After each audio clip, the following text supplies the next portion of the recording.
at the Military Technology Annual Conference. My colonel wife called a male intern, honey, in front of the entire command center. I pretended not to notice. As soon as the conference ended, my wife tried to take my arm, but I sidestepped and said, "Don't touch me. Go home with your husband." She panicked as the lights of the venue came on. My wife, Colonel Elena Carter, turned to the young intelligence officer named Marcus Brent and smiled. Standing before over 200 people from the entire command center, she said, "Honey, grab my jacket for me." The entire venue fell silent for a moment, then quickly erupted into cheers. Her real husband stood in the corner, still holding the briefing draft she had asked me to prepare in advance. Marcus blushed, but didn't flinch. He reached out and took the military uniform jacket off Elena's shoulders. His movements practiced, as if he had done it many times before. He deliberately leaned close to Elena's ear and whispered, "Colonel Carter." Everyone heard him. "You can't back out now." The crowd laughed even louder. Some slapped the table, some whistled, and some turned to look at me. No one in the command center knew that Elena and I had been married for 3 years. Back then, she had just taken over as head of the intelligence division, and the higher-ups were watching her every move. She didn't want anyone to think she had risen through her husband's influence. I believed her. I took off my wedding ring and put it in a drawer. I stayed up all night with her, worked through intelligence drills, and helped her save the nearly disbanded 7th Intelligence Division. But now, she sat at the center of the head table, wearing the deep blue military dress uniform I had given her, adorned with the custom earrings I had made for her, smiling and calling another man, "Honey." I didn't rush forward. I didn't confront her. I just pulled out my phone and pressed the record button. In the frame, Marcus' hand rested on the back of Elena's chair. Elena didn't push him away. She even glanced up at him with a hint of indulgence in her eyes. Someone in the crowd whispered, "Marcus is so lucky. He just got transferred here, and the division chief already dotes on him like this." Another person chimed in, "What do you know? He's young and smooth-talking. Not like Lieutenant Colonel Noah, who always has a stern face. The division chief is probably tired of him by now." I heard it all. I didn't turn around. The host continued to stir things up with the microphone. "Since Colonel Carter already called you hubby, shouldn't Marcus make a statement tonight?" Marcus stood up, raised his glass, glanced at Elena first, then deliberately looked at me. A brief glance, but one that couldn't hide its provocation. "I'm just a newly transferred intelligence officer. I wouldn't dare to presume to be a match for the director, but if the director is willing, of course, I'd be happy to stay by her side, both at work and in life." Applause broke out. Elena laughed and scolded him, telling him to cut the nonsense. But she didn't deny it. She didn't explain, and she didn't even look at me. I saved the video and sent it to my personal encrypted email, then backed it up to the cloud. This wasn't the first time I'd noticed something off.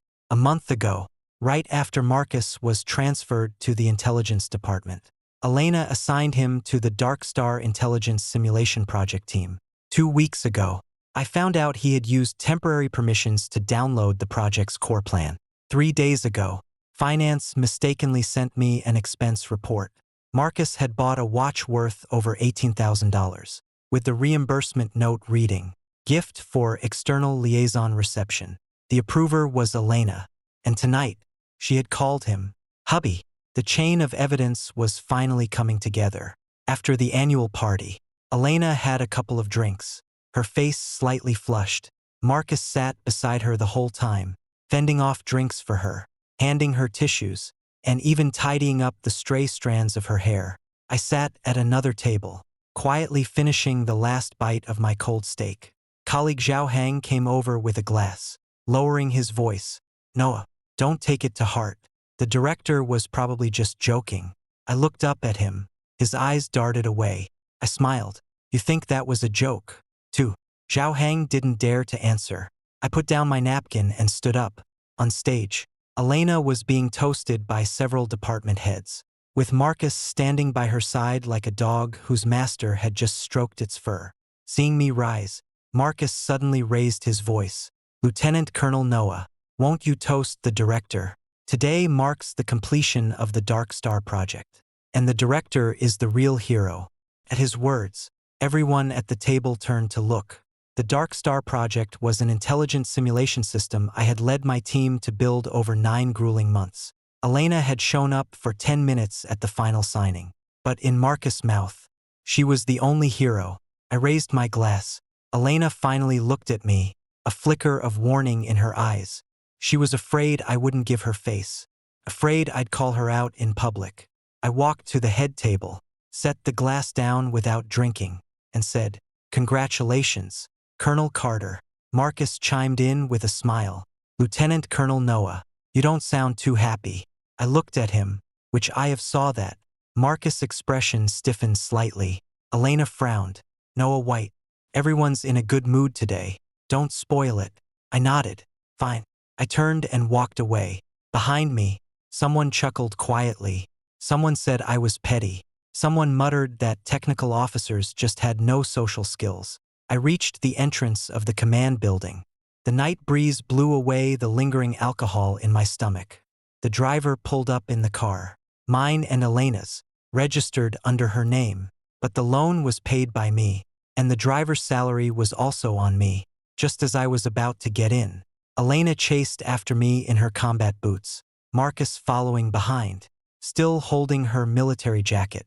Elena reached out to take my arm, her voice low. "Haven't you made enough of a scene? Everyone in command is watching me." I sidestepped and her hand missed. She froze. I looked at her and said, word by word, "Don't touch me. Go home with your husband." The entrance fell silent instantly. Elena's face changed, and the smugness in Marcus' eyes faltered. Elena whispered, "Noah White, what do you mean by that?" I opened the car door, took her bag from the back seat, and handed it to Marcus. "Take care of Colonel Carter." Marcus didn't take it. I tossed the bag into his arms, turned, and got into another taxi. The moment the door closed, Elena finally panicked, slapping the window and calling my name. I didn't look back. My phone buzzed. A message from Chun Wong, head of the legal department and one of the few people who knew the original authorization contract for the Dark Star project. "The permission change. You asked me to look into this. Someone used your electronic signature to transfer the Dark Star core module to Marcus." I stared at the line and smiled. So tonight's husband was just the appetizer. The real knife had already been slipped behind my back. I didn't go home. I had the driver stop the car at the command building. At 1:30 in the morning, only the 27th floor of the entire building still had its lights on. That was my office, the place where the first line of code for the Dark Star project was written. I swiped my card to enter, and the system prompt sounded. "Noah White, Technical Lieutenant Colonel. All systems normal. Hearing. All systems normal." I suddenly found it ironic. Someone had already used my electronic signature to transfer the core modules. Yet my permission still showed as normal. The office was very quiet. I turned on the computer and logged into the server backend to export the permission operation logs from the last 30 days. Marcus' temporary account appeared 19 times, 7 of which were late at night. 3 login addresses came from the apartment registered under Elena's name. I had never lived in that apartment. Elena said it was a guest house, and I never asked further. Now, the logs told me that Marcus had logged into my project backend from there in the middle of the night. I downloaded the records and made 2 backups. Then I opened the electronic signature system. The application document had been submitted at 11:47 p.m. last Friday. The content was simple: to cultivate new talent. Noah White voluntarily transfers the management authority of the Dark Star project's core modules to Marcus Brent, who will be responsible for subsequent upgrades and external presentations. The signature bore my name. The handwriting didn't match, but the electronic seal was genuine. I stared at the screen for 10 seconds, then dialed Chin Wong's number. He answered quickly. "You're at the command building." "Yeah." "I figured as much," I said. There was the sound of paper rustling on his end. This authorization application went through the department head special channel. The approver was Elena Carter. She bypassed legal review. I asked, "How did the electronic signature come about?" Chin Wong paused. Did you lend your authorization USB key to Colonel Carter last month? I remembered. Last month. Elena said there was a supplier renewal document that urgently needed a seal. She was in a meeting outside and asked me to leave the USB key in her office safe. I did. She said she would return it after using it. Later, she handed me an envelope saying the USB key was inside. I was rushing the Dark Star test at the time and didn't open it to check. I pulled the envelope from my drawer. It was empty. I let out a laugh. Chin Wong sighed on the other end of the line. Noah White, this is no longer a marital quarrel. Forging authorization, transferring core technology. If it's serious, it involves job embezzlement and military confidentiality violations. I know what you're planning to do. I looked at the wedding photo on the desk. In the picture, Elena leaned on my shoulder, smiling innocently. Back then, she wasn't a department head. Back then, the 7th Intelligence Division was on the verge of disbandment. She had cried outside the command building, saying she didn't want to be transferred away by the higher-ups. I had authorized the intelligence algorithm I spent 5 years developing to the 7th Division and helped her climb out of debt. I thought marriage meant carrying the burden together. But now she was using the key I gave her to open my door for someone else. I'm not making a move yet, I said. I want to see how they perform tomorrow. After hanging up, I took out the documents I had prepared in the drawer. A transfer request, a divorce agreement, and a notice of termination for the Dark Star Core algorithm authorization. I hadn't planned to use these 3 documents so soon. I had given Elena chances. The first time was when she brought Marcus into the project team. I reminded her that newcomers shouldn't have access to the core modules, and she said I was stifling young talent. The second time was when Marcus presented the wrong algorithm logic at the weekly meeting and I corrected him on the spot. His eyes reddened, and Elena scolded me afterward for not saving his face. The third time was when Marcus took the proposal I had written to meet a client but couldn't answer the details when asked. Elena, in turn, blamed me for not tutoring him in advance. Now there would be no fourth time. 3 in the morning. I returned to the apartment. The living room light was on, and Elena sat on the sofa with a grim expression. She hadn't changed out of her deep blue military dress uniform. Marcus wasn't there, but on the coffee table lay a man's tie. Not mine. When Elena saw me, she immediately stood up. Where have you been? I called you over 20 times. I pulled out my phone, which showed 27 missed calls. I didn't explain. Elena took a deep breath, softening her tone slightly. What happened tonight was my fault, but it was just a joke at the annual party. Marcus is young. Everyone was teasing, and I misspoke. I looked at her. Misspoke. She frowned. Noah White, are you really going to fixate on a single form of address? I walked over to the coffee table and picked up the tie. Did you also misspeak and leave this behind? Her face stiffened. Marcus had too much to drink.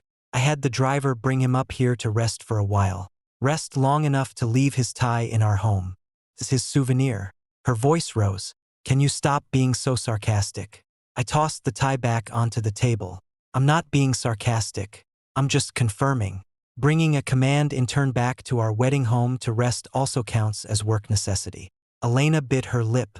She feared this calmness of mine the most. She had ways to handle arguments and cold wars. But when I didn't argue or make a scene, she couldn't gauge how much patience I had left. She stepped closer, trying to take my hand. Noah, we've been married for 3 years. You should know me. There's nothing between Marcus and me. He's my junior. Just graduated. No connections. I only wanted to help him out. I looked at her hand, which wore a wedding ring with my name initials engraved on the inside. But tonight, that same hand had taken Marcus' coat. I stepped back. Elena's hand fell empty again, and anger finally flickered in her eyes. Noah White, what exactly do you want from me? Was I supposed to explain to the command that you're my husband? Didn't you agree to keep our marriage a secret? Now you're using this to blame me. I nodded. I agreed to keep the marriage secret, but I didn't agree to let you call someone else husband. She froze.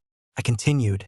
I agreed to support you, but I didn't agree to let you use my electronic signature to pave the way for others. Elena's face changed drastically. You investigated me. I smiled. That sentence was clearer than any explanation. She didn't first ask what electronic signature. She asked if I had investigated her. I said, "Elena, I'll be attending the project meeting at 9 tomorrow. You'd better think carefully whether you explain yourself or I explain for you." She stared at me, her eyes shifting from panic to weariness. "Don't blow this out of proportion." I turned and walked into the study. Just before the door closed, she suddenly said, "Noah White, you can't leave the 7th Division without the command platform. The Dark Star project means nothing." I stopped but didn't turn around. "Then tomorrow we'll see who really can't do without whom." The study door closed, and I heard the sound of a glass shattering in the living room. My phone vibrated again. Chin Wong had sent a second batch of information.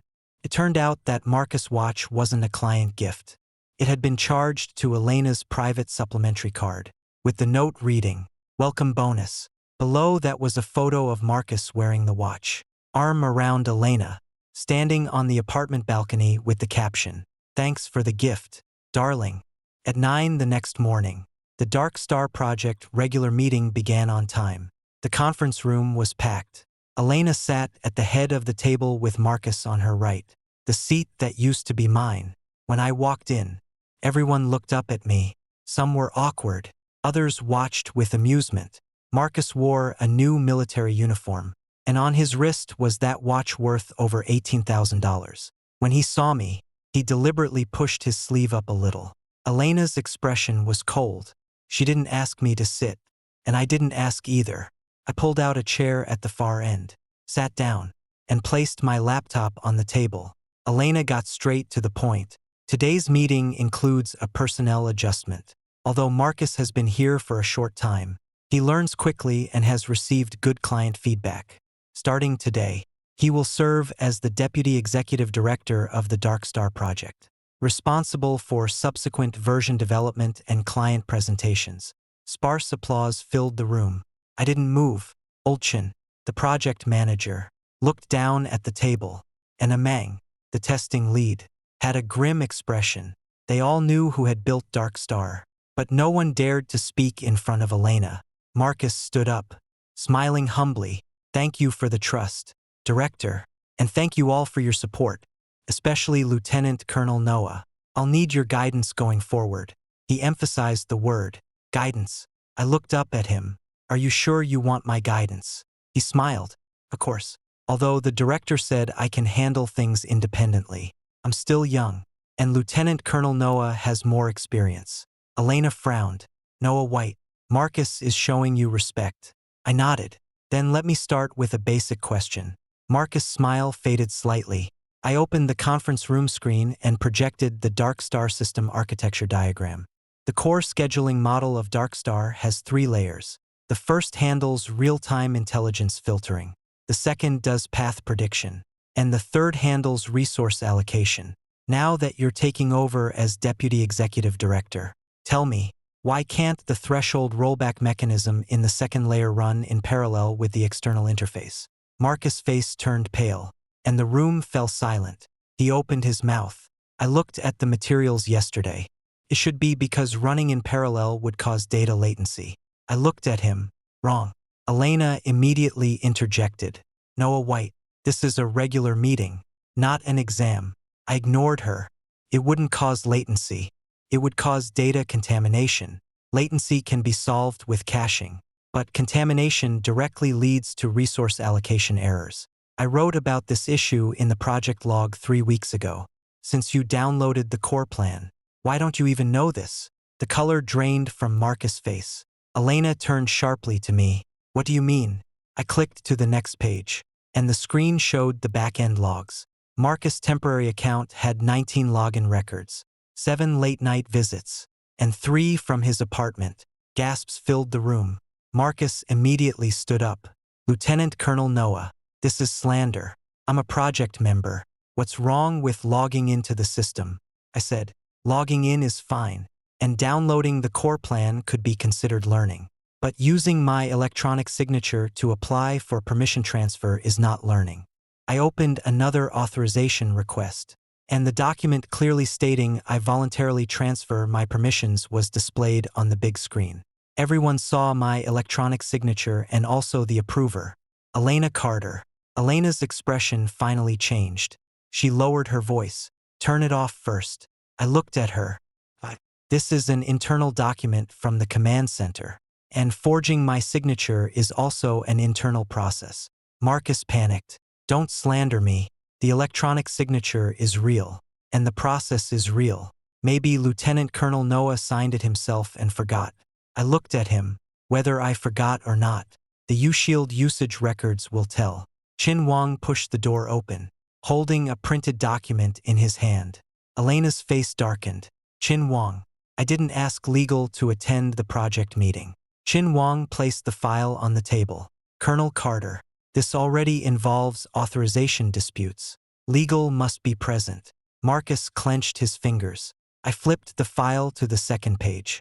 The last time the U-Shield was used. Last Friday at 11:46 p.m. Location. The director's office operator account. Elena Carter. The meeting room erupted. Elena stood up abruptly. Enough. She looked at me, anger and panic in her eyes. Noah White, do you have to embarrass me in the command center? I looked at her calmly. When you called someone else husband at the command center's annual meeting, did you ever think about embarrassing me? When those words fell, the meeting room went so quiet you could hear the air conditioning. Some lowered their heads. Others looked at Marcus. Marcus' face turned pale and flushed in turns. Elena gritted her teeth. That was just a joke.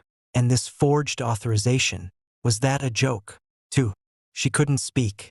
I took out the first document and pushed it in front of her. This is my transfer request. Elena's pupils contracted. I took out the second. And this is the divorce agreement. The entire meeting room seemed to hit pause. I placed the third document on top. This is the pre-notice of termination for the Dark Star Core algorithm authorization.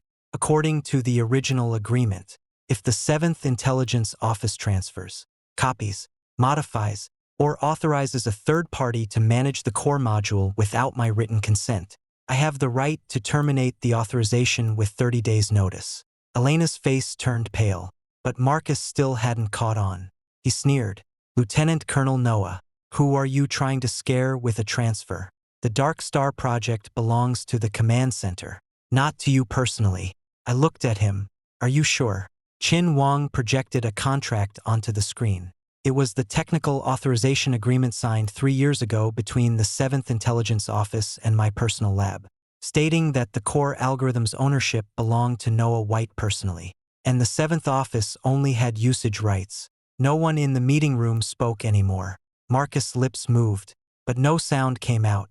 Elena stared at the contract as if seeing it for the first time. But she had signed it.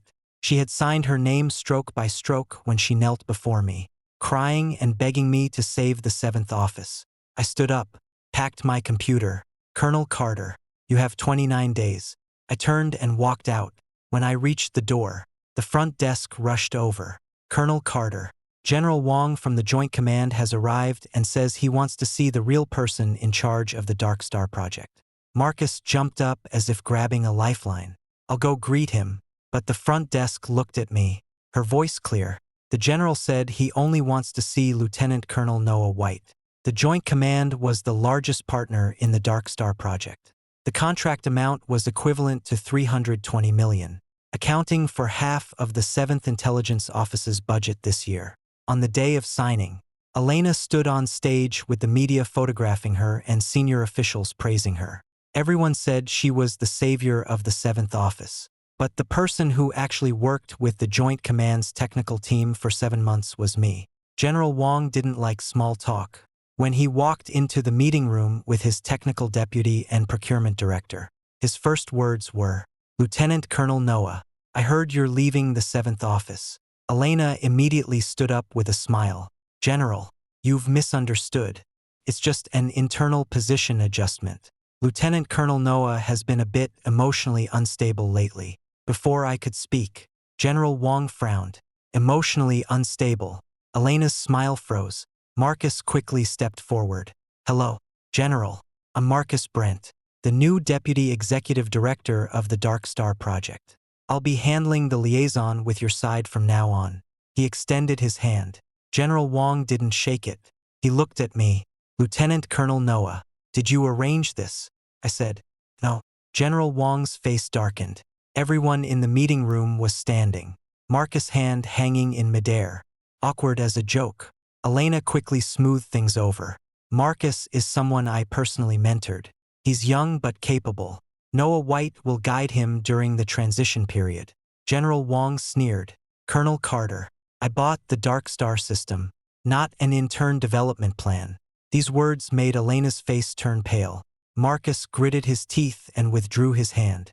Elena glanced at me as if warning me not to undermine her.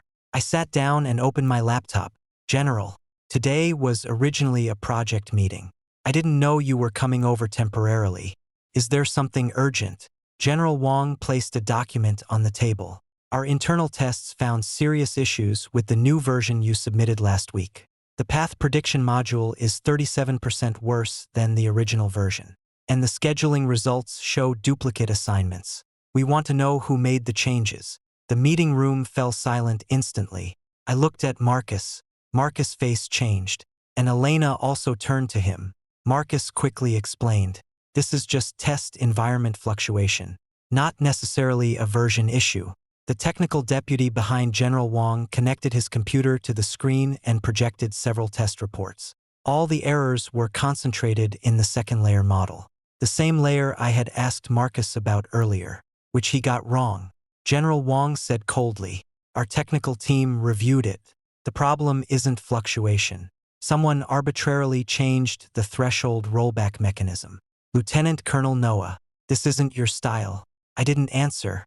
Instead, I pulled up the code submission records. At 2:17 a.m. last Wednesday, Marcus had submitted a version modification with the note, optimize prediction response speed, approved by Elena Carter. I projected the records onto the screen. Here's who made the changes. Marcus stood up abruptly. I optimized it as Colonel Carter requested. I only changed the parameters. I didn't expect it to have such a big impact. A man couldn't help but speak up. Lieutenant Colonel Noah had already marked that parameter as prohibited from individual modification. Didn't you read the comments? Marcus' face turned red. The comments were too complicated. It's normal for a newcomer to overlook them occasionally. I smiled. It's normal for a newcomer to overlook them. And it's also normal for a deputy executive director to overlook them. He was left speechless. Elena's face grew increasingly grim. General Wong looked at her. Colonel Carter, is this your new person in charge? Elena took a deep breath. General, this was an internal management oversight on our part. I will handle it. The Dark Star project will not be affected. General Wong didn't respond to her. Instead, he looked at me. Lieutenant Colonel Noah, if you leave this project, can it still be delivered on schedule? Elena immediately said, of course it can. I said, no. Both voices rang out at the same time. Elena whipped her head around to look at me. I said calmly, the core algorithm authorization is still with me. The current version can run, but subsequent upgrades, bug fixes, and client customizations all require my authorization and confirmation. Without my consent, anyone modifying the core module constitutes a breach of contract. General Wong nodded. Understood. He stood up. Elena was anxious. General, what are you doing? General Wong said, the Joint Command is suspending the next phase of payment. We will wait until the 7th Division provides us with a clear explanation. Who is the project lead, whether the authorization is legal, and how the version issues will be resolved. The color drained completely from Elena's face. A $320 million contract payment suspended. Senior management would definitely hold someone accountable. And all of this happened 20 minutes after I submitted my transfer request. General Wong stopped at the door and looked back at me. Lieutenant Colonel Noah, the Joint Command has always recognized you. If you personally have a new cooperative entity in the future, you can have someone contact me. As soon as these words were spoken, everyone in the meeting room changed expressions. Elena stared at me intently, and the panic in Marcus' eyes could no longer be hidden. After General Wong left, Elena closed the meeting room door and said in a low voice, Noah White, are you satisfied now? I looked at her. The version was modified by Marcus. You knew full well that the general only recognized me. So why didn't you help the 7th Division smooth things over? I did help, I said, pointing to the code records on the screen.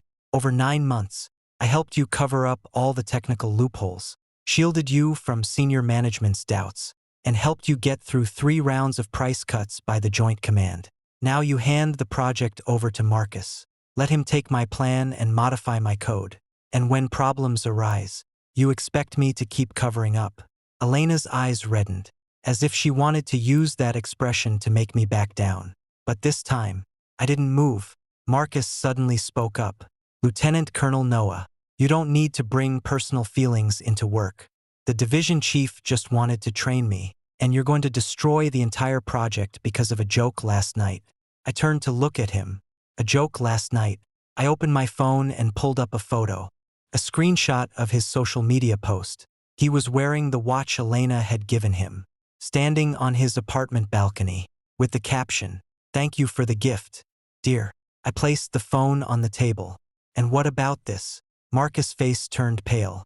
Elena reached out to grab the phone, but I took it back first. Colonel Carter, don't touch my evidence. Her hand froze in midair. I looked at her, my voice very soft. From today on, let the lawyers handle all the talking. The meeting room door opened again.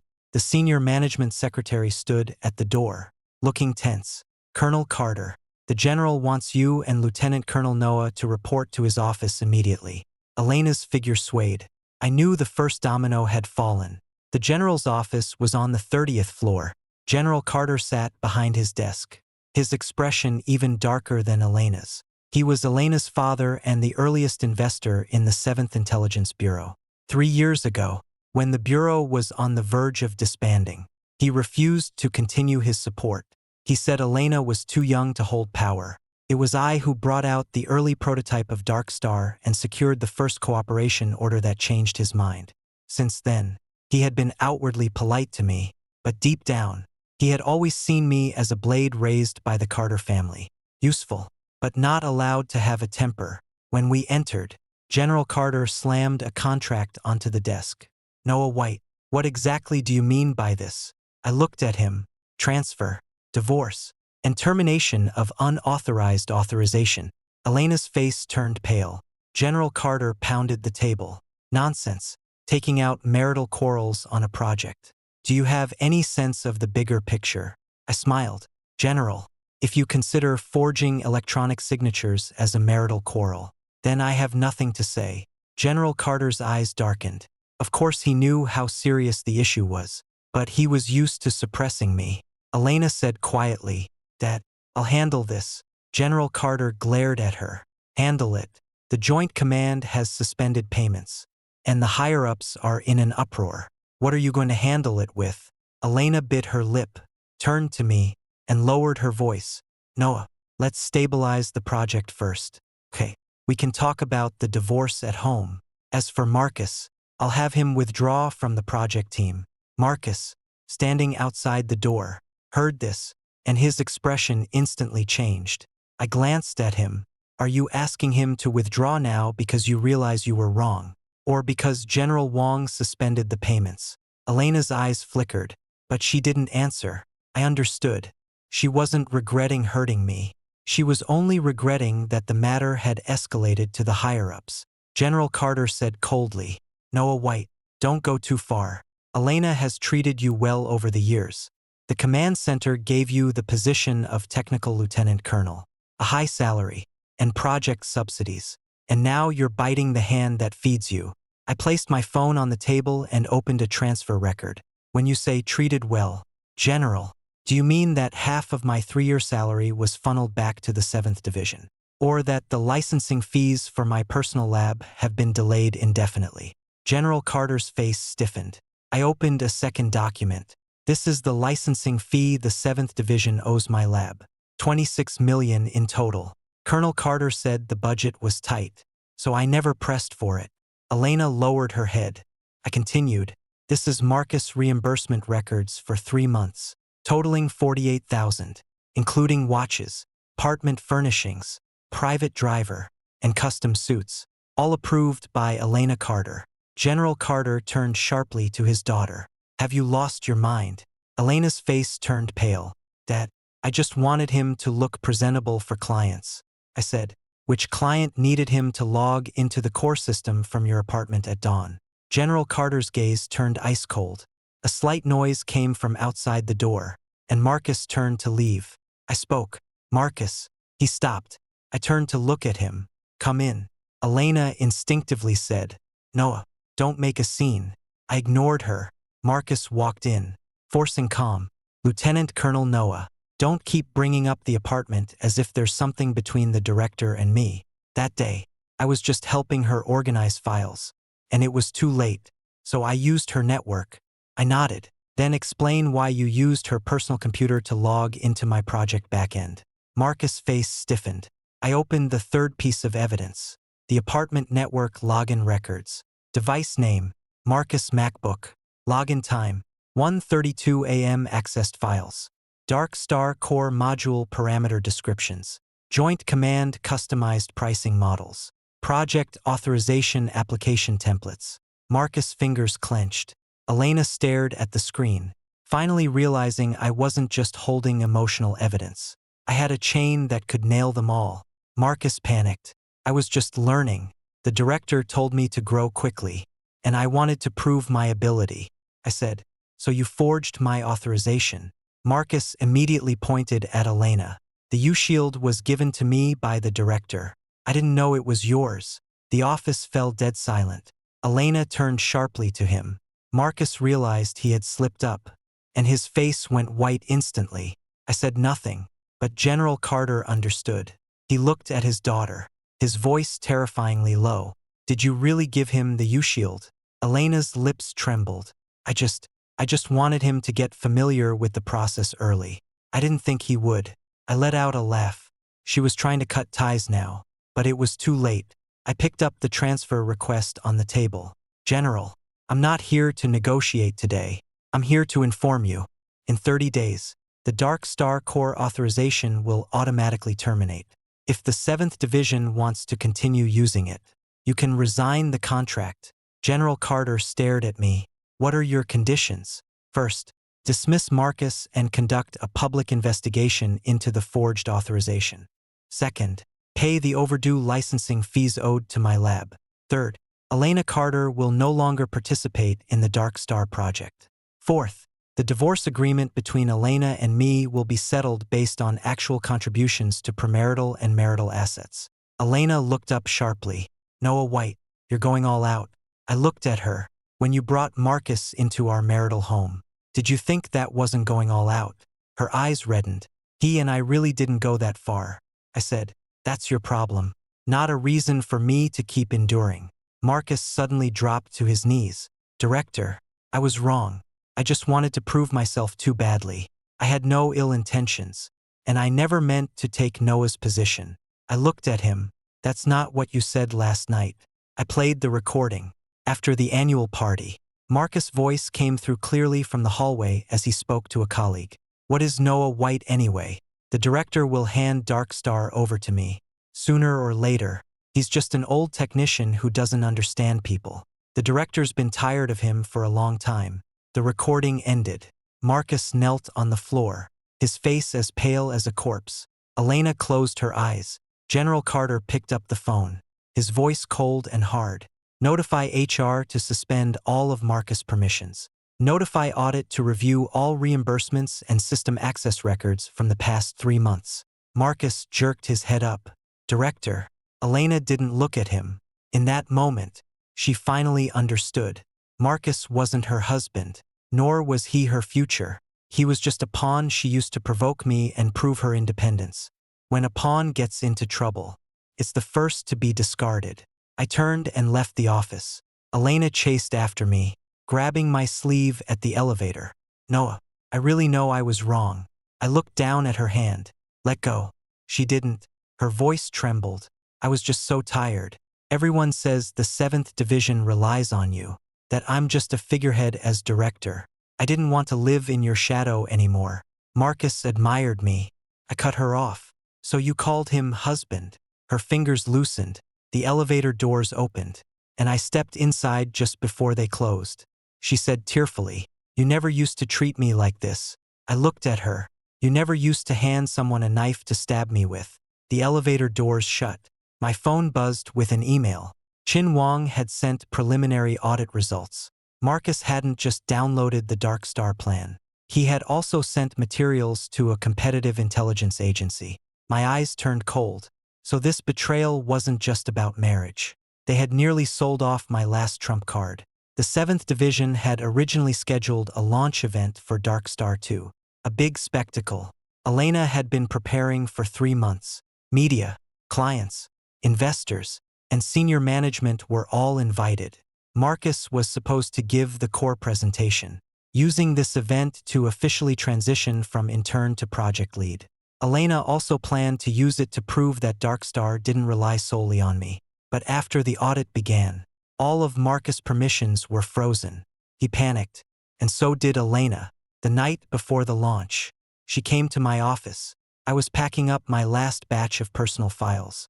She stood at the door, her eyes red and swollen. "Noah, the launch tomorrow can't go wrong." I didn't look up. "So you'll give the presentation," she said. "I'll emphasize in my introduction that you're the core lead for Dark Star. Marcus won't appear." I laughed. "Now the director remembers I'm the core lead." Her face turned pale. "I know you hate me, but hundreds of people in the 7th Division depend on this project for their livelihoods. You can't let everyone suffer because of what's between us." I paused what I was doing. She said that line too smoothly. Every time she made a mistake before, she'd bring up the employees and the bigger picture, as if my refusal to back down meant I wasn't considering the whole. I asked her, "When you forged the authorization, did you think about those hundreds of employees?" She was silent. "When you let Marcus mess with the code, did you think about the client losses?" Her eyes grew redder. "When you pushed me to the edge of the project, did you think I was also part of the 7th Division?" She finally broke down crying. "I just wanted to prove myself." I looked at her. "Proving yourself doesn't mean stepping on me to lift another man up." She was left speechless. I handed her a document. "I can go on stage at tomorrow's press conference, but not as an employee of the 7th Division." Elena took the document, and her face changed color the moment she saw the title. Temporary Technical Service Agreement, with fees calculated by the hour. Authorization limited to fixing display issues in the current version, excluding subsequent upgrades. Elena's fingers trembled. "You're going to be this clear-cut with me," I said. "From the moment you called Marcus hubby. We should have been clear." She stood there as if all strength had been drained from her. In the end, she still signed it. On the day of the press conference, the venue was packed. Media cameras were aimed at the stage. Elena wore a white suit, her makeup flawless, showing no signs of having cried the night before. Marcus wasn't seated in the guest section, but I knew he was there, hiding in the backstage corridor, holding a laptop, his expression dark. When the press conference began, Elena took the stage to give a speech. She said the 7th Intelligence Division, after 3 years of refinement, had finally launched Dark Star 2. She said the team was young, energetic, and innovative. She didn't mention my name. It wasn't until the demonstration segment that she paused and said, "The core technical lead for the Dark Star system, Lieutenant Colonel Noah White, will conduct the demonstration." Applause rang out from the audience. As I stepped onto the stage, I caught a glimpse of Marcus staring at me intently from backstage. I connected the equipment. The screen lit up, and the system booted. The first phase ran normally. The second phase's path prediction was normal. And the third phase, just as resource allocation was about to be displayed, the screen suddenly went black. Exclamations arose from the audience. Elena's face changed, and chaos broke out at the technical station. I looked down at the logs. Someone backstage was trying to forcibly switch the demo version. The account was a temporary administrator. I didn't need to guess who it was. Marcus. He wanted the press conference to fail. If the demo crashed, he could claim I sabotaged it and muddy the waters. I didn't panic. I pressed the backup terminal and switched to a read-only mirror environment. The screen lit up again, and the venue fell silent. I picked up the microphone. Someone just tried to switch the demo version. I'll continue with the demonstration, but after it's over, the 7th Division needs to provide an explanation to the clients and investors. Elena's face turned pale, and the media in the audience had already started filming. I continued operating. Dark Star 2 ran fully. Real-time intelligence cleaning, path prediction, resource allocation, and anomaly rollback all completed smoothly. The final result appeared on the big screen, a 42% efficiency improvement. Thunderous applause filled the venue. General Wang, seated in the front row, nodded slowly. I let go of the mouse but didn't step down immediately.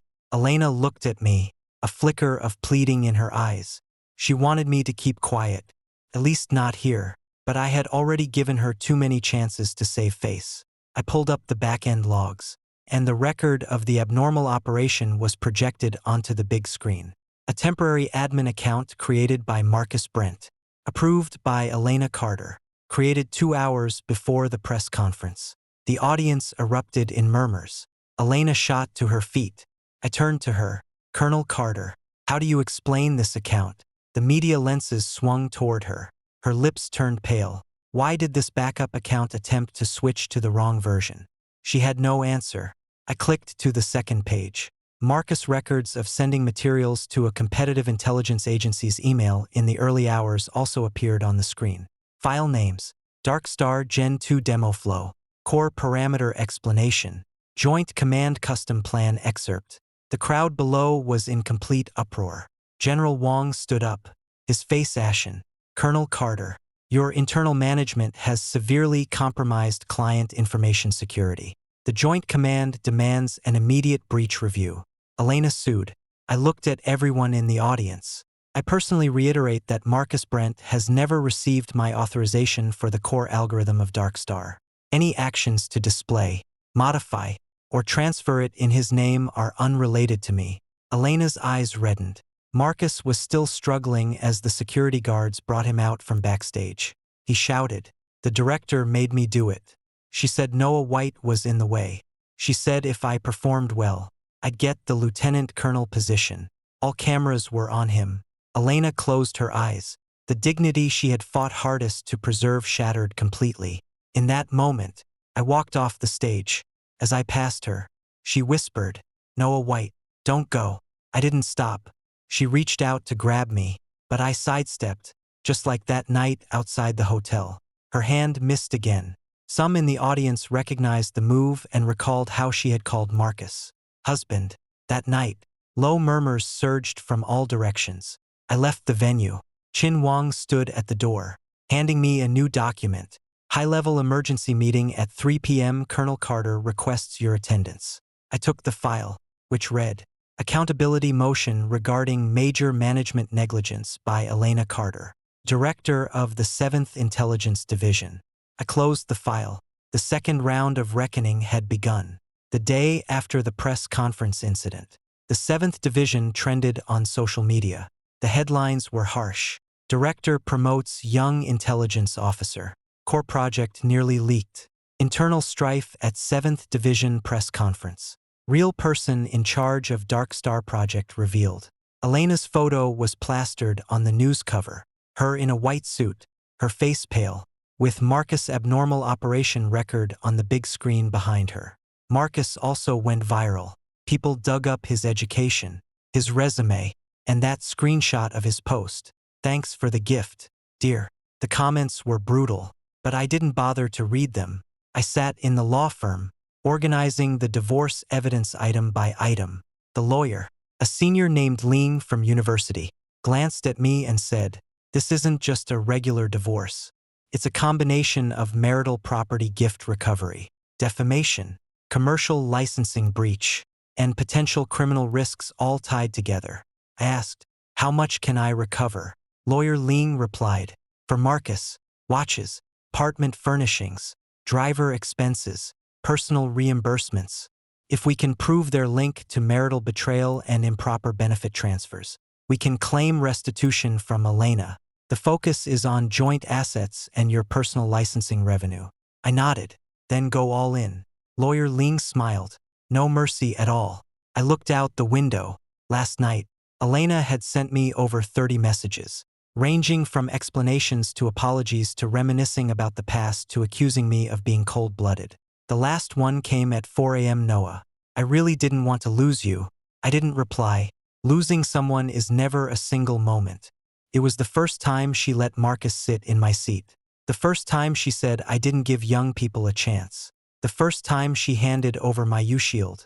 The first time she called another man husband in front of the entire command center.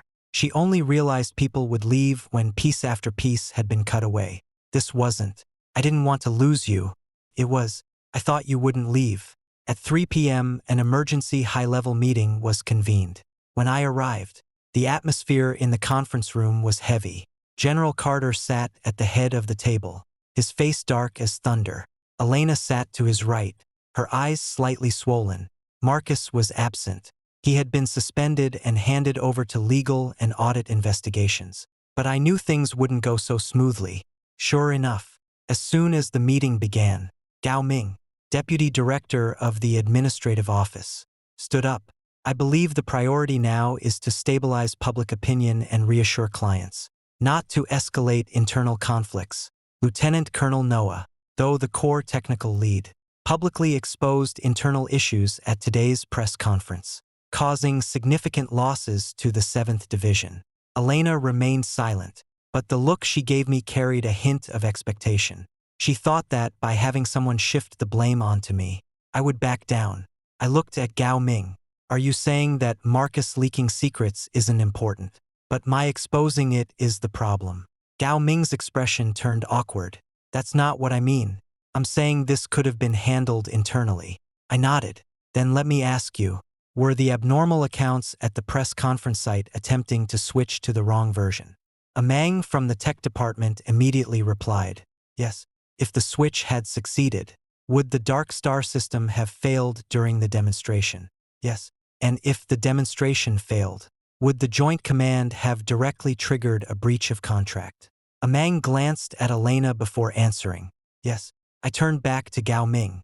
So by making the logs public, I prevented further losses. You claim I caused losses to the 7th Division. Please provide evidence. Gao Ming fell silent. Another senior executive spoke up. Lieutenant Colonel Noah, we acknowledge your technical contributions, but has your personal relationship with Colonel Carter affected your judgment regarding the 7th Division? Elena's expression shifted.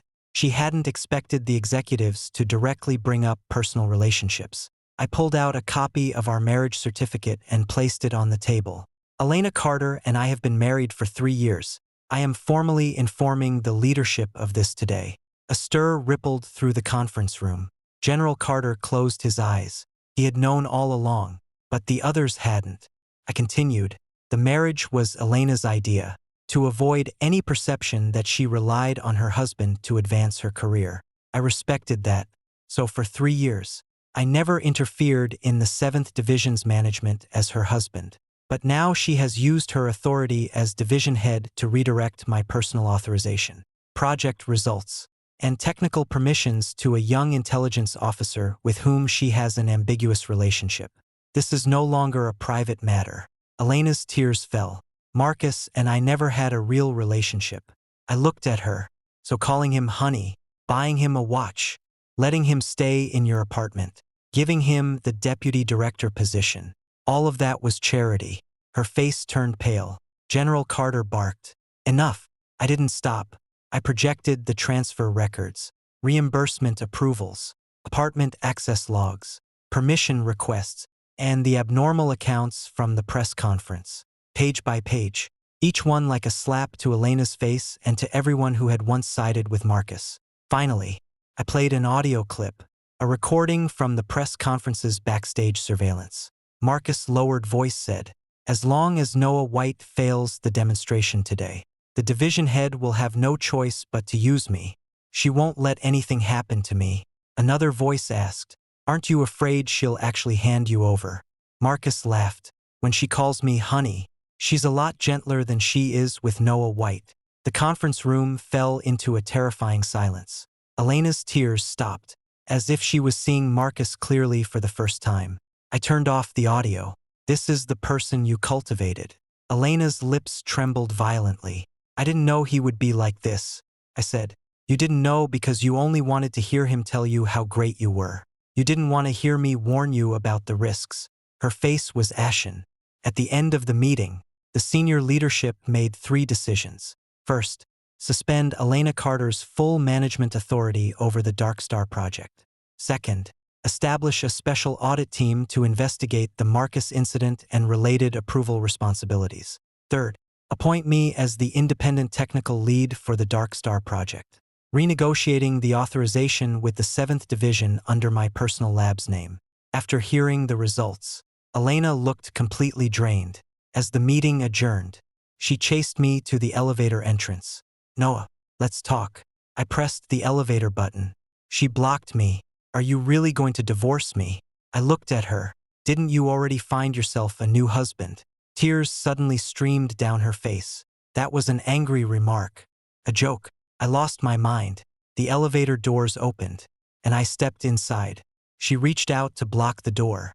If I publicly admit you're my husband, publicly apologize to you, can you? I cut her off. Elena, a belated public acknowledgement isn't respect. It's damage control. Her hand slowly lowered just before the elevator doors closed. I saw her standing there, finally stripped of the director's pride. My phone rang. Lawyer Ling sent a message. Marcus is turning on you. He's filed a police report claiming you illegally accessed his computer, fabricated evidence, and deliberately framed him out of jealousy. I smiled, when backed into a corner. People always bite, but he didn't know I was waiting for him to take that bite. News of Marcus' police report quickly reached the 7th Division. Some began to waver. New theories emerged in the group chat. Could it really be that Noah White was jealous and deliberately went after Marcus? A technical lieutenant colonel could easily check the logs, right? Could the evidence be tampered with? Maybe the director and Marcus really had nothing going on. Husband was just a joke. Noah White overreacted. I looked at the screenshots without getting angry. Chin Wong sat across from me, furious, setting her coffee cup down hard.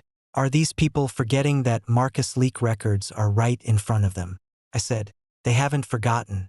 They're just scared. Scared of what? Scared of admitting they backed the wrong side. The people who cheered at the year-end party, who applauded Marcus in meetings, who whispered behind my back about not understanding social dynamics. They all need a reason to prove they weren't that stupid. So they're willing to believe I have issues too. As long as I have issues, they're not accomplices, just misled. I flipped my phone face down on the table. Let them talk. Chin Wong frowned. You're not going to deal with it. I opened my laptop, but not to explain. In the afternoon, the military disciplinary department and a third-party digital forensics team arrived at the 7th Division. Marcus sat in the conference room, his eyes red, yet still putting on an act. The moment he saw me, he stood up. Lieutenant Colonel Noah, I know you hate me, but you can't ruin my life. I just graduated. I just want to do my job well. Elena sat nearby, her face pale. She glanced at Marcus, but there was no pity in her eyes anymore, only disgust and exhaustion. I pulled out a chair and sat down. Are you done? Marcus clenched his fists. The forensics team began checking the server backend logs, Marcus' computer, and the surveillance footage.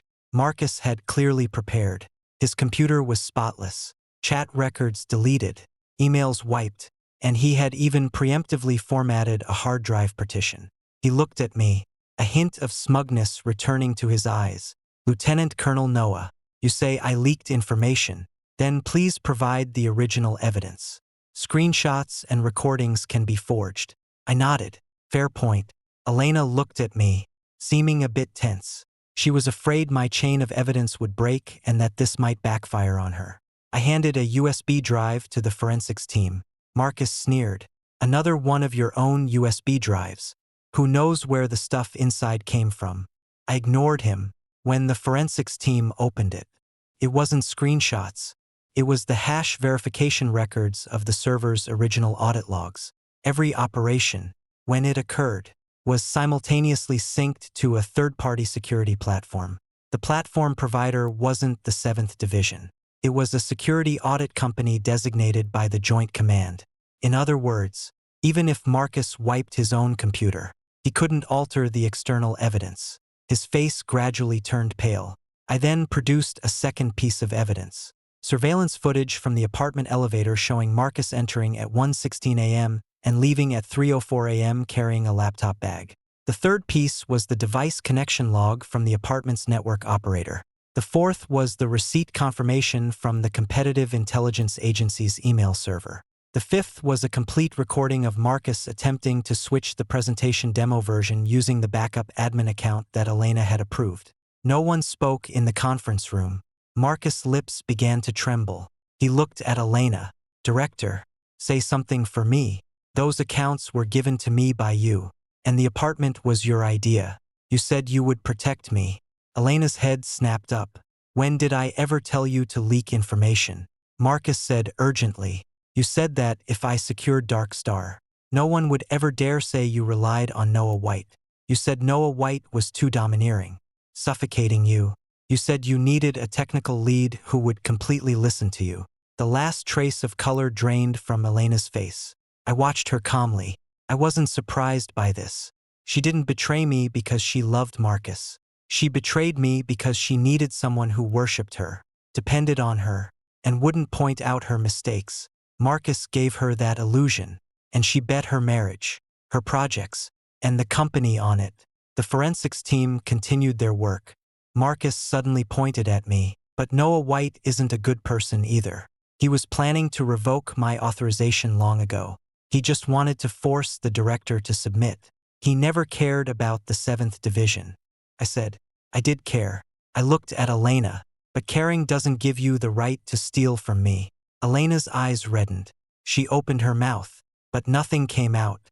At 6 in the evening, the preliminary forensic conclusion was reached. Marcus had engaged in unauthorized downloading and external distribution of project materials, maliciously interfered with the press conference, and sabotaged the demo environment.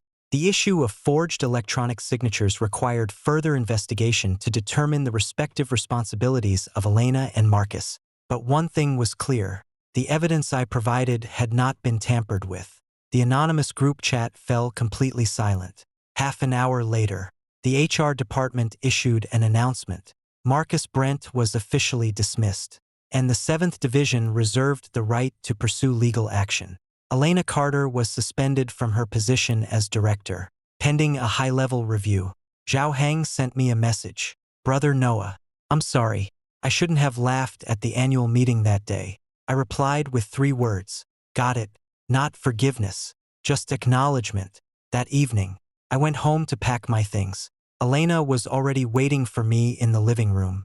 She wasn't wearing makeup, looking utterly haggard. Nothing like the lofty department head she usually was. On the coffee table lay the wedding ring and the tie Marcus had left behind. She had cut the tie to shreds. When she saw me come in, she stood up. "Noah, I've thrown away all his stuff." I didn't respond and walked straight into the bedroom to grab my suitcase. She followed me in. "I'll cooperate with the higher-ups and the investigation. I'll recover everything Marcus bought. I'll make a public apology." I placed my clothes into the suitcase one by one. Her voice began to tremble. "Can you just look at me, please?" I stopped, turned my head, and looked at her. Tears fell from her eyes. "I was wrong. I was really wrong. I didn't love him. I just wanted so badly to prove that I wasn't relying on you. I went astray." I said, "If you wanted to prove yourself, you could have done well on projects, led the team seriously, or learned to assess risks on your own." She nodded through her tears. I continued, "But you chose the easiest way." She froze. "You chose to deny me." Her tears fell even harder. I closed the suitcase. "Elena Carter, I am not your shadow. You've been standing on my shoulders for so long that when you looked down and saw me, you thought I was blocking your light." She covered her mouth, unable to cry out loud. I pulled my suitcase toward the door. Suddenly, she hugged me from behind. "Don't go." I pried her fingers off, one by one. "I'll submit the divorce cooling-off application tomorrow." She stood there. I reached the door and suddenly stopped. "Also, I'll apply for property division on the wedding house." I won't live in a place Marcus has been. The door closed behind me.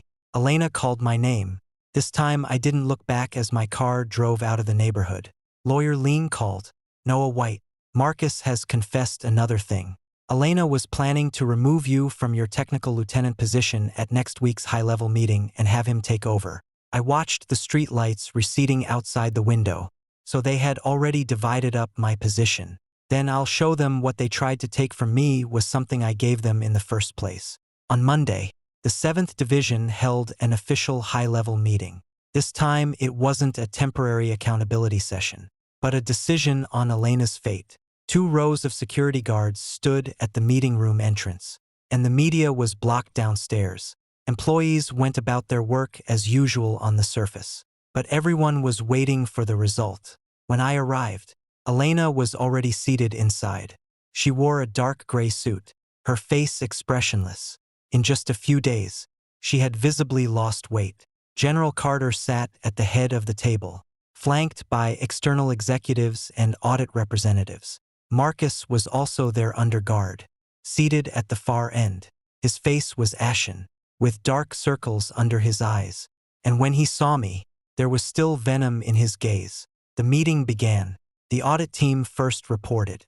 Within 3 months, Marcus had fraudulently claimed $48,000 in expenses, downloaded Dark Star project materials without authorization 16 times, sent materials to external email accounts 3 times, and maliciously manipulated the demo environment once during the press conference.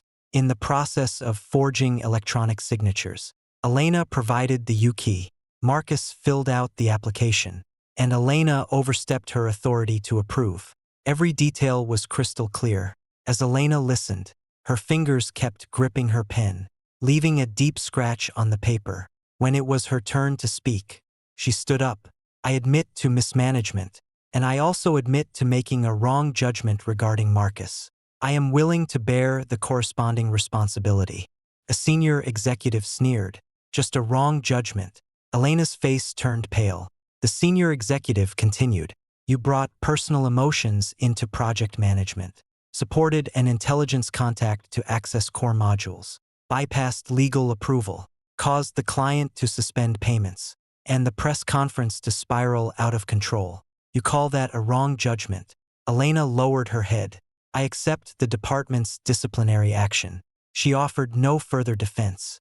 I could see she was trying to preserve a shred of dignity, but Marcus didn't want her to have any. When it was Marcus' turn, he stood up abruptly. I admit I was wrong, but the director isn't innocent either. She approached me first. She said Noah White was immature. She said, if I listened to her, I could become a lieutenant colonel. Elena closed her eyes. Marcus continued shouting.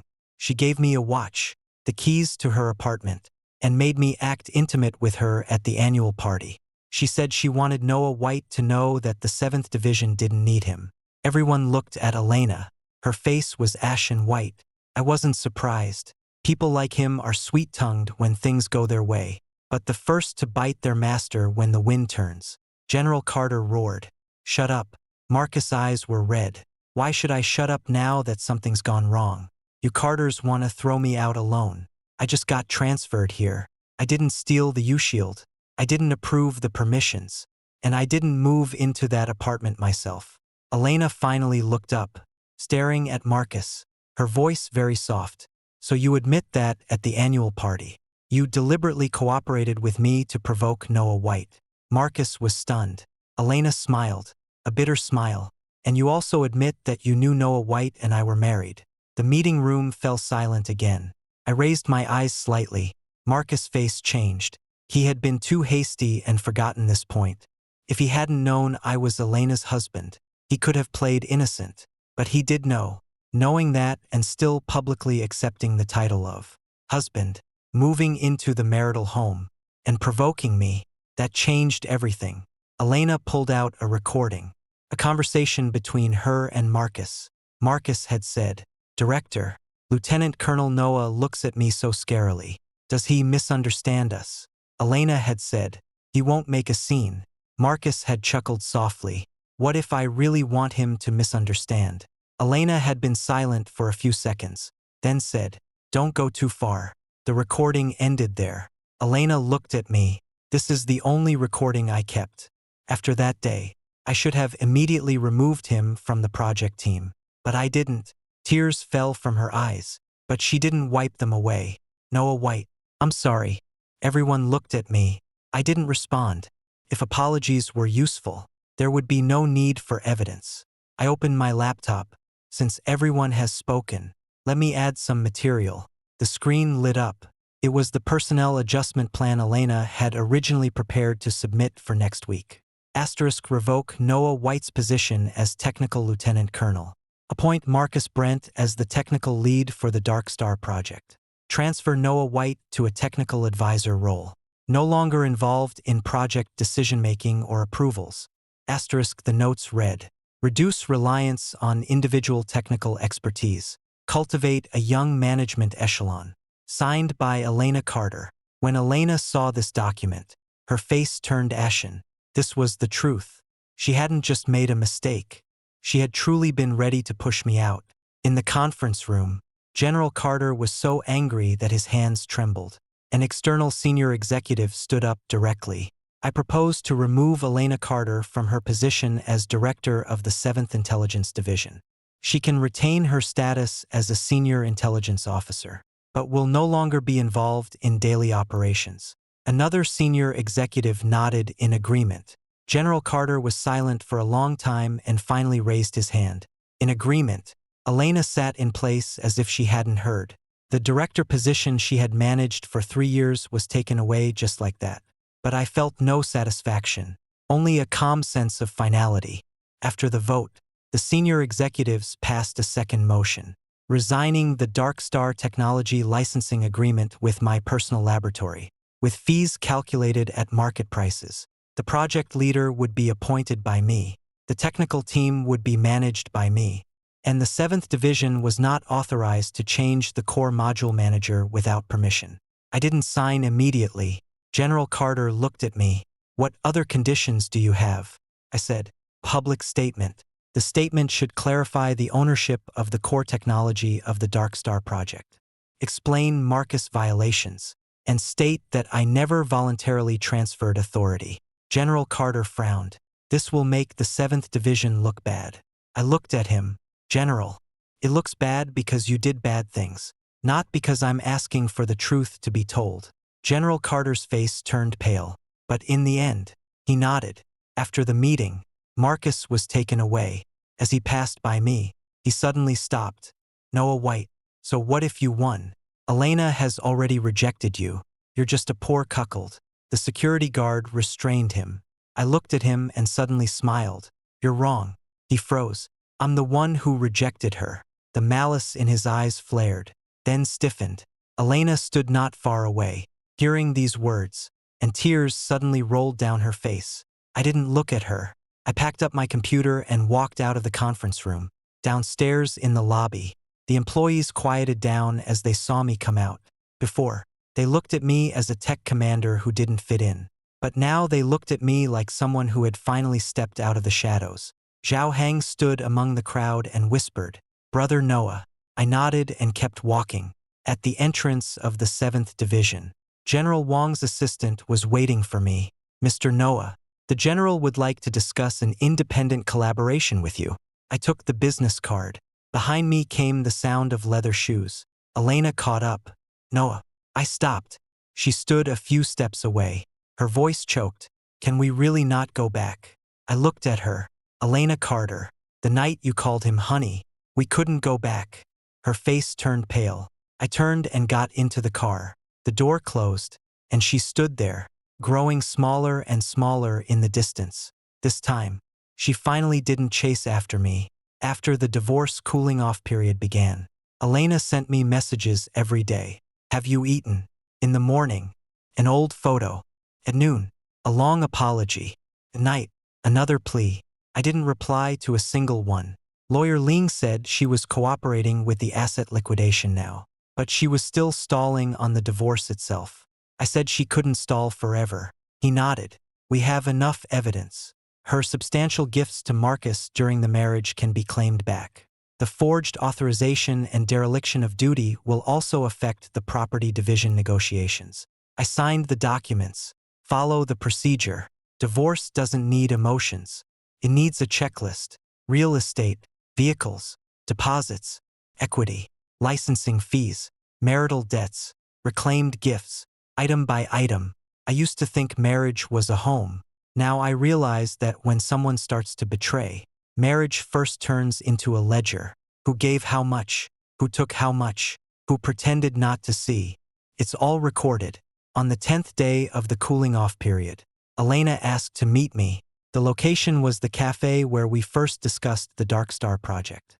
I didn't want to go at first, but then Chin Wong sent me new information. You'd better see her. There's another layer to the relationship between Marcus and the Competitive Intelligence Agency. When I arrived at the cafe, Elena was already sitting by the window. She wasn't in uniform, just wearing a beige trench coat. Seeing me, she stood up. You're here. I sat down. Yeah. A flicker of pain crossed her eyes. I wouldn't have spoken to her like this before. When she was sick, I'd ask if she was cold. Now, even when she cried, I only wanted to look at the documents. She pushed a file toward me. I found this on Marcus' old computer. His approach to me wasn't a coincidence. I opened it. Inside were chat records between Marcus and the marketing director of the Competitive Intelligence Agency. 3 months ago, before Marcus was transferred to the 7th Division, he had already contacted them. They told him to find a way into the Dark Star project and obtain the technical data. Marcus had said, Elena is my senior, and she's most afraid of others saying she relies on Noah White. I'll exploit that. I read on. Marcus added, she needs someone who admires her. As long as I'm obedient enough, she'll give me a chance. There were a few more screenshots Marcus sent to the other party on his first day at work. Elena really fell for it. I told her she's the most capable female director I've ever met, and she smiled. I closed the file after reading it. Elena's tears had already fallen. Noah, I'm stupid. I know I'm stupid, but I really never thought he was after the project. I looked at her. Him going after the project and you betraying your marriage are two different things. Her face turned pale. I know, I said. You weren't deceived by him. You gave him the opportunity first, and only then did he have the chance to deceive you. She covered her eyes. There weren't many people in the cafe, and a light rain was falling outside the window. I suddenly remembered 3 years ago on a similarly rainy day. Elena sitting in the same seat, eyes red, asking me, Noah, if one day no one believes me, would you believe me? I had said, yes. Later, I did believe her many times, so many times that even she forgot. Trust can also be exhausted. Elena took a small box out of her bag. Inside was my U-shield, the real one. She pushed it toward me. I've never dared to return it to you. I looked at the black U-shield but didn't touch it. Her voice choked. When I got it last month, I just wanted to let Marcus familiarize himself with the process. I thought I could control it. I didn't expect. I interrupted her. You did expect it. She looked up. I said, you just don't want to admit it. You knew it was wrong to give him the U-shield. You knew it was wrong to bypass legal. You knew it was wrong for him to sit in my seat. And you knew it was wrong to call him honey. But every time, you chose the answer that was more comfortable for you. She finally sobbed. Noah, can I really still make things right? I looked at her. You can make things right for the project, for the client, for your own judgment, but not for me. The glimmer of hope in her eyes died out again. She sat there as if she had aged several years in an instant. I stood up. She frantically grabbed my sleeve. Don't go. I still have something to say. I looked down at her hand. She trembled and slowly let go. I said, you've said enough already. What about you? She asked, looking up at me. Is there anything you want to say to me? I was silent for a few seconds. Yes. She held her breath. Get back what Marcus took. That's marital property, not your money to pay for a lesson. Elena's face turned as white as paper. She thought I would say, hate, or regret, or something that still carried warmth. But I only talked about settling accounts. That's crueler than hate. I walked out of the cafe. The rain falling on the umbrella sounded very soft. My phone buzzed. A message from General Wang. Mr. Noah, the independent cooperation agreement is ready. Just waiting for your confirmation. The new company entity. I replied. White Laboratory officially launching next week. After sending this message, I set Elena's chat to mute, not blocking her, just finally too tired to look. On the day the divorce cooling-off period ended, Elena arrived early at the entrance of the Civil Affairs Bureau. She was wearing an overcoat the same color as the one she wore on our wedding day. Except that day, she was smiling and holding my arm. Today, she stood at the bottom of the steps, clutching the divorce agreement, her fingertips white. When I arrived, she looked up at me. Noah. I nodded. Lawyer Ling and her lawyer were both there. The process was quick. The property division had already been settled. The marital home would be sold and divided according to the actual capital contribution ratio, with me getting back most of the principal. The watch, apartment expenses, driver fees, and personal reimbursements Elena had gifted to Marcus during the marriage would be compensated by her first to cover the loss of marital property. And then she could seek recourse from Marcus. The licensing fees owed by the 7th Department to my lab would be paid in 3 installments. The new Dark Star licensing agreement had already been resigned with my lab. Marcus was cut off by the Competitive Intelligence Agency, held accountable by the 7th Department, and faced a leak lawsuit. He tried to use a woman to climb up, but in the end couldn't even keep his transfer credentials. When the staff member was verifying the information, Elena kept looking at me. Do both parties agree to the divorce voluntarily? I said, voluntarily. Elena didn't answer immediately. The staff member asked again, and her tears fell as she said, voluntarily. The steel stamp came down, and the red booklet was exchanged for another kind of certificate. Legally, we were finally no longer connected. As we walked out of the Civil Affairs Bureau, Elena suddenly called out to me, Noah White. I stopped. She handed me a box. Inside were the wedding rings. I know you won't want them, but I still wanted to return them to you. I didn't take them. Throw them away. Her eyes flickered with pain. Do you really have no regrets at all? I looked at her. I did have regrets. Her tears fell again. I continued, but not anymore.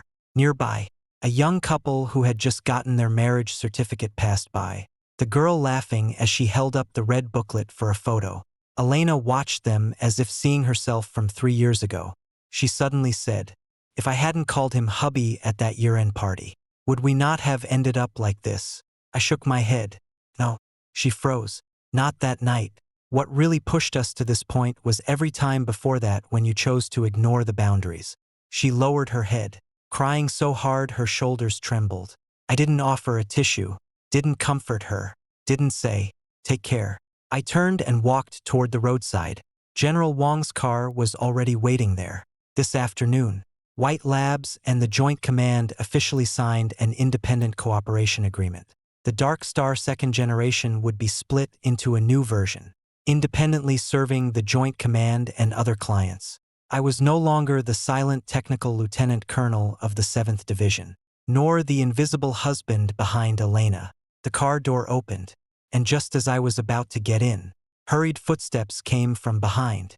Elena ran over, her face pale, almost unable to stand. Noah, can I have one last hug? I looked at her for a moment. I thought of many things from the past. Of her eating instant noodles in our rented apartment while crying and revising intelligence deduction reports.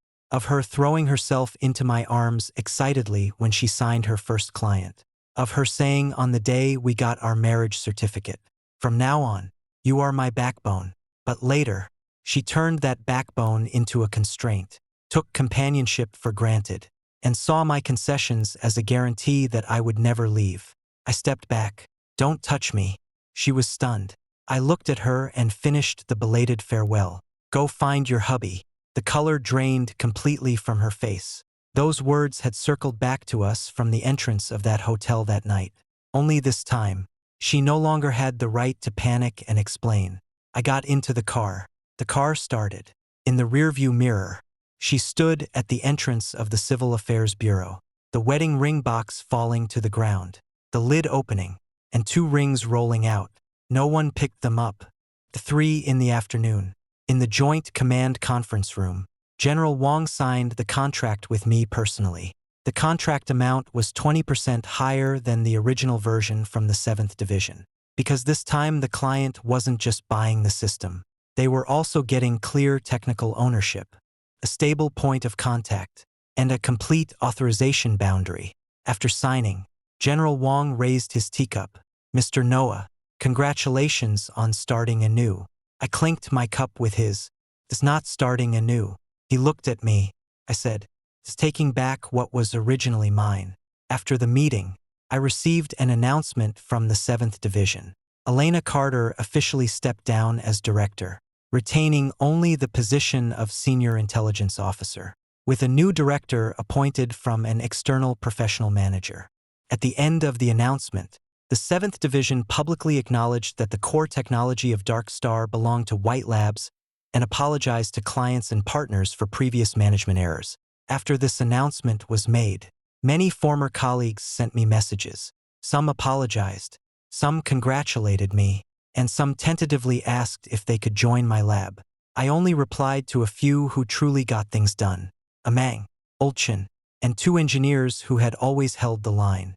That evening, I held the first team meeting in my new office. The office wasn't large, with a panoramic view of the city nightscape outside the glass window. There was no champagne tower on the table, no fake applause, just a few computers, some contracts, and a group of people willing to do things right.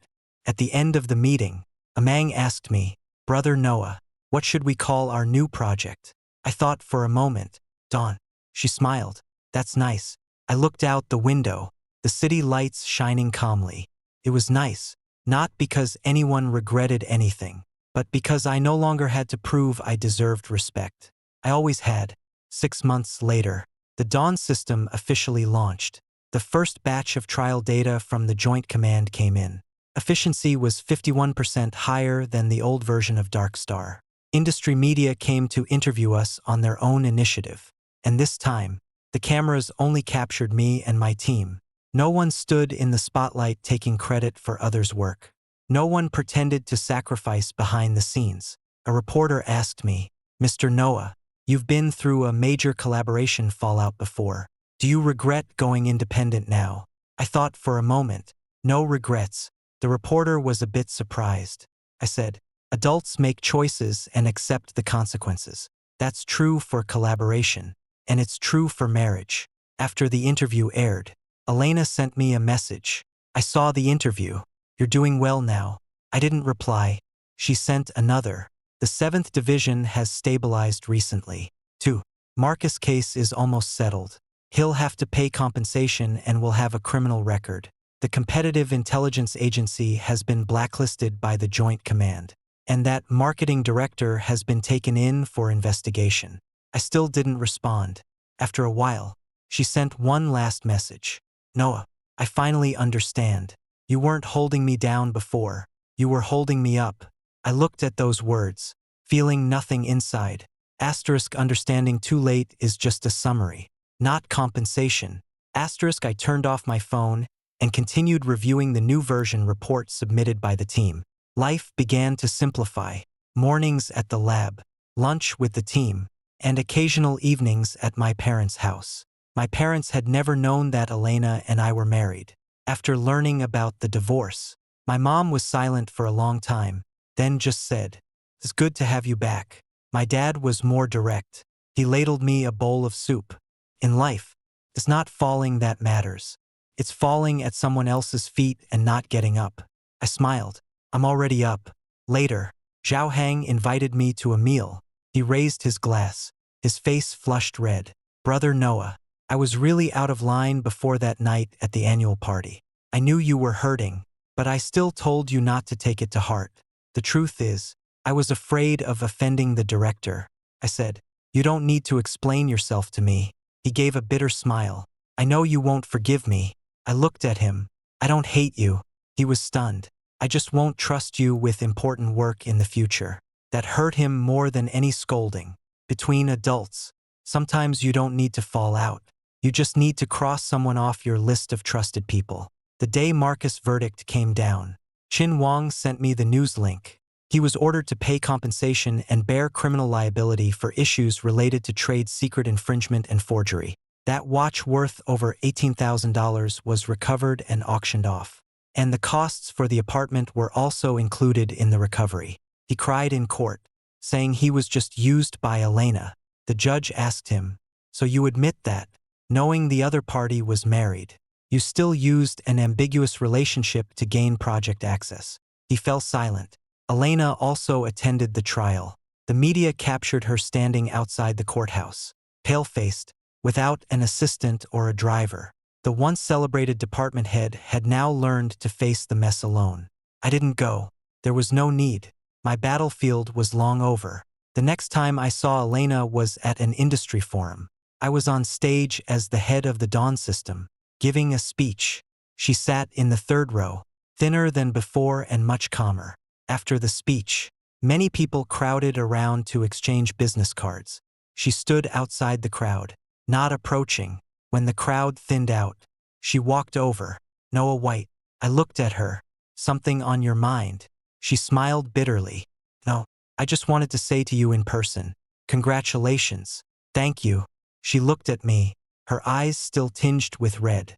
"I'm doing basic operations now, no longer managing strategic projects. My father has also stepped down, and the 7th Division has been handed over to professional managers. I used to think I had to stand at the highest position to prove myself, but now I know position isn't ability. Being able to bear the consequences is." I nodded. "That's good."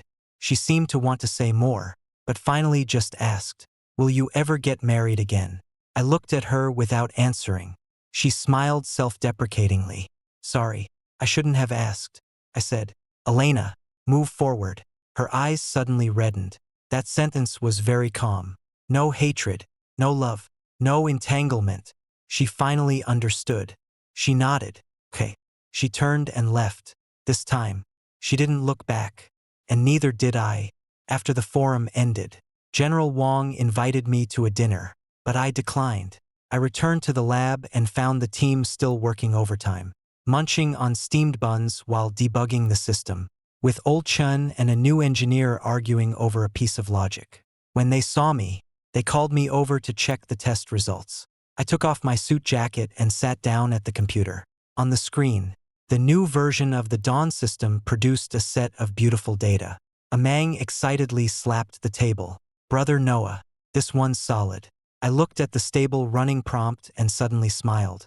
Once, I hid my own light to illuminate another person's stage. Later, on that stage, she called someone else husband. Everyone thought I would endure it, thought I couldn't leave her, couldn't leave the 7th Division, couldn't leave that arranged position. But they forgot.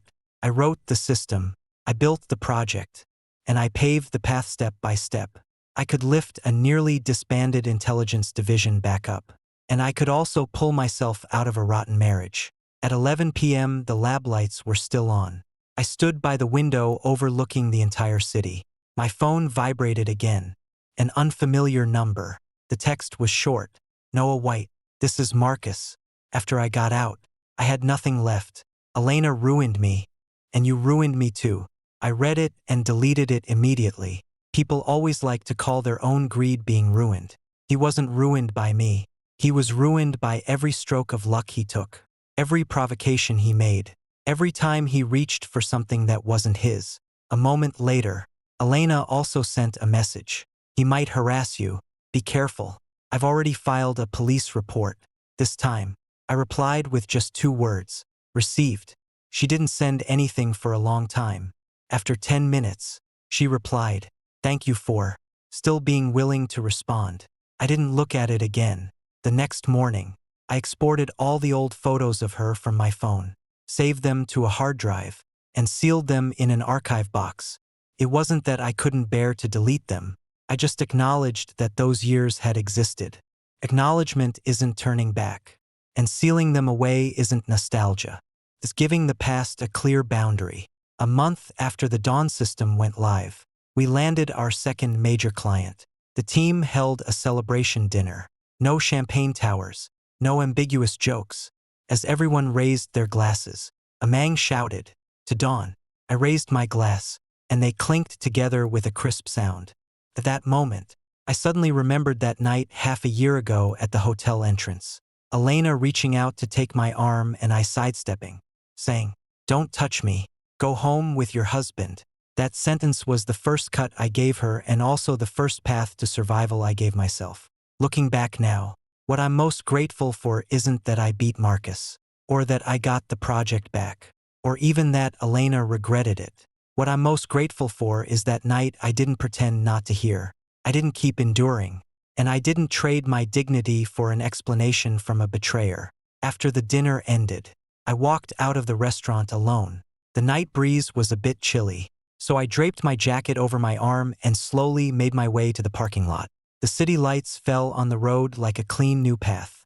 I knew there would be new projects, new collaborations, a new life ahead, and perhaps new relationships too.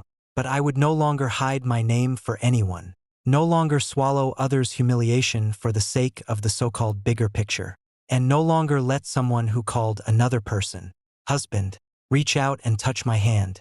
I pulled open the car door and sat inside. My phone screen lit up. The Dawn system backend sent an operation report, and the status bar showed only 2 words: stable. I smiled and started the car. The road ahead was open, and the green lights were all lit up. This time, I no longer stand behind anyone.